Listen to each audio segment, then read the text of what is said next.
here at NAMM 2018, Jimmy K, the Metal Voice.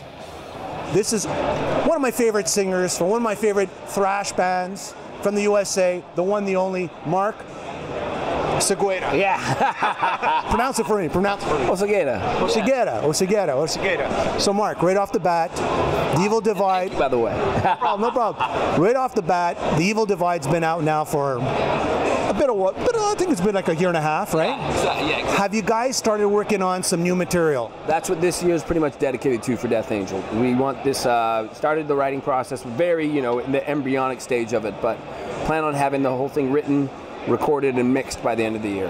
That's the goal for this year. What about a live album, just to sort of like update all, a greatest hits of what's going on today? I mean, you guys are top form when you play live. How about a live album? Well, we have one we made a couple years back. So that was The Bay Calls for Blood. And this one now, I think we're just gonna, concentrate on that studio record. And plus we're gone pretty much the month of May because we'll be in New Zealand and Australia and Southeast Asia. So that takes a month away right there. So we got our work cut out of. Tell me about, again, we were talking about this before off camera. I'm 16, 17 years old. We're about the same age. You're 16, 17 years old. You're fronting a thrash band. You're on TV.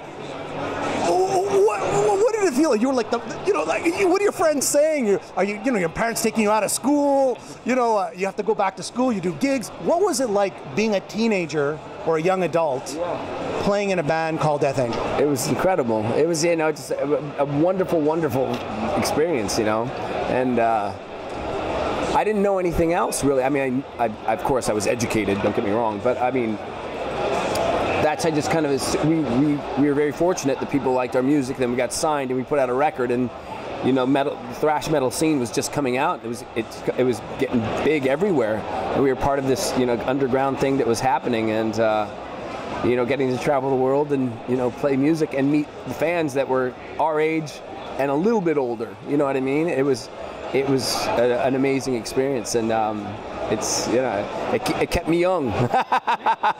I mean, okay, so I have a Greek background, you're a Filipino background. What was, we're not the All-American boys or Canadian boys. We got an ethnic component to us. Were you born in America? I was born in San Francisco. So you're an immigrant son, basically? Yep, my parents are both first generation. Actually, my father's from El Salvador, and my mother was born in the Philippines. Yeah. All right, and so how accepting was, and again, now we're not talking about today, we're talking about 30 years ago. How accepting was it to be of another origin, let's say, than the typical mainstream origin, playing thrash? Yeah, it was interesting, but we're from the San Francisco Bay Area, which was a melting pot, and also a creative force for when it came to music, art, anything of that nature at that time. And so for us in the Bay Area, it was no big deal because it was such an open-minded melting pot. But then when we started traveling and touring North America at the time, it was a whole different bag of beans when we hit certain parts of the States. They didn't know really what to make of us. So it was interesting. Or just even a night, walking into a truck stop in the South back then at 2 in the morning, and a bunch of, teenage kids, ethnic teenage kids. The looks we get were definitely something special. And then, the grunge movement came in, and everybody got hit in the metal world. Oh, yeah. What were you saying at that point? Man, I got to get a new job. Or, I mean, what was going on?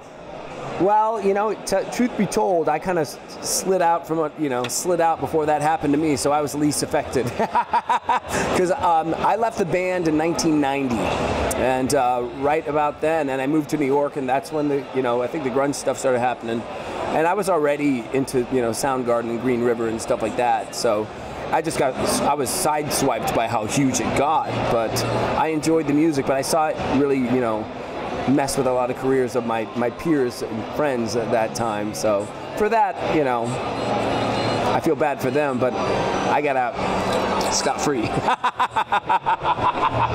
And now, which brings us to today, right? You guys are growing and growing, right? You guys are getting bigger, you're touring, you're putting out great album after great album. What would be the musical direction you're looking at on the next album? I mean, as the ideas are flowing through your brain. We're gonna stay with the same, this will be the 4th album with this lineup.